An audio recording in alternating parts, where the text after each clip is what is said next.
5 seconds to go.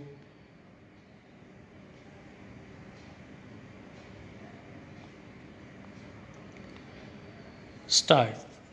Both benches of the High Court, with due respect, gave to the provision a very wide and varied interpretation, and that too on literality and grammaticals, seemingly overlooking the legal philosophy which permits the provision, the same being that the debts due and payable so as to claim priority must be appropriated to the period within 12 months next before the relevant date, and their liability for payment must be founded during that period and no other.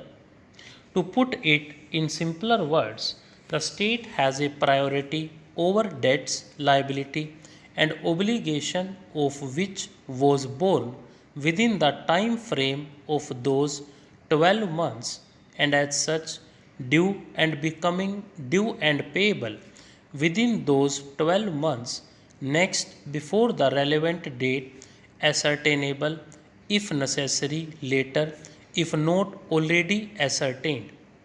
We are in respectful agreement with the interpretation put by the Court of Appeal to Section 264 of the English Companies Act in Airedale Garage case, analogous as it is to the provision in hand, warranting the same interpretation, more so when any other interpretation would lead to the results feared by the Company Law Committee extracted above.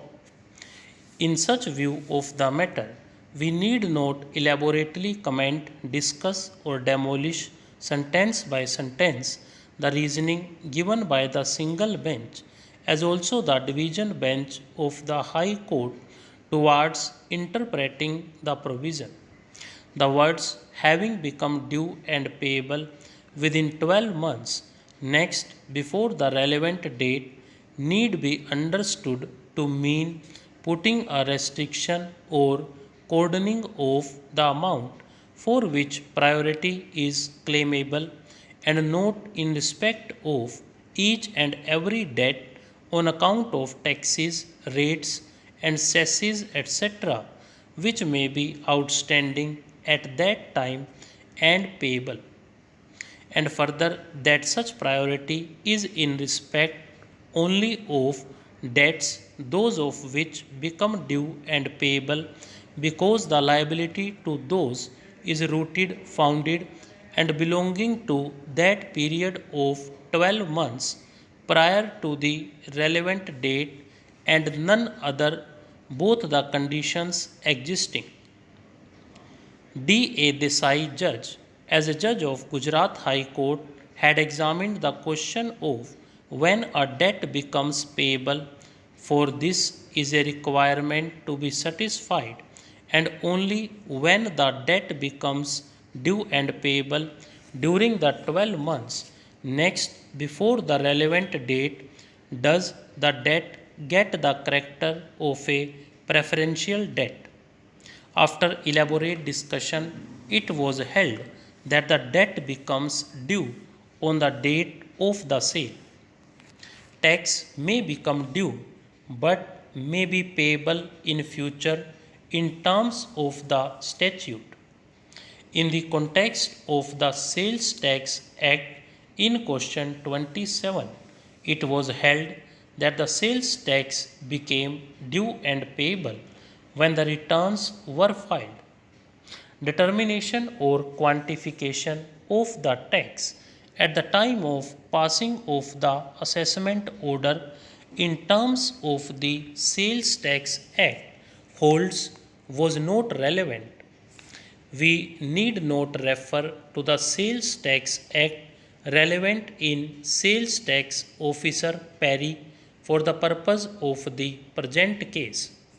On the other hand, we would have to refer to the provisions of the Customs Act to ascertain the date on which the customs duty in respect of the goods in question became due and payable. We are answering this question, though not necessary, as the appellant at best if the requirements of Clause A to Section 530 of the Companies Act are satisfied, the customs dues would fall under Section 530 of the Companies Act and will be categorized as preferential payment. To decide this question, we shall also be examining the question of whether the Customs Act creates a first charge overriding the charge in favor of the secured creditor, namely the appellant. This court in Dena Bank, while examining the issue of priority of government dues or crown debts over the dues of other creditors, opined that the crown's preferential right to recovery of debts over other creditors is confined to ordinary or unsecured creditors. The common law principles of equity and good conscience as applicable in India and the common law of England do not accord the government or crown dues a preferential right for recovery of dues or debts over a mortgagee, pledgee of goods, or a secured creditor. The common law doctrine giving preferential rights to the crown debts confined to ordinary or unsecured creditors constitutes law in force within the meaning of Article 372 of the Constitution of India, and accordingly this law continues to be in force. This court in Dena Bank specifically refers to and approves the statement of law made in Rash Bihari Ghosh, Law of Mortgage. It seems a government debt in India is not entitled to precedence over a prior secured debt.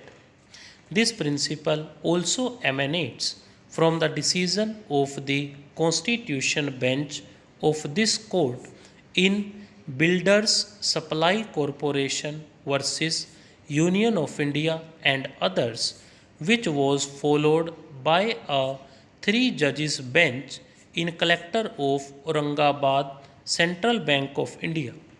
At the same time, we must record for clarity that this principle, which wents from the law in force India, must give way to a statutory charge by an enactment. Stop.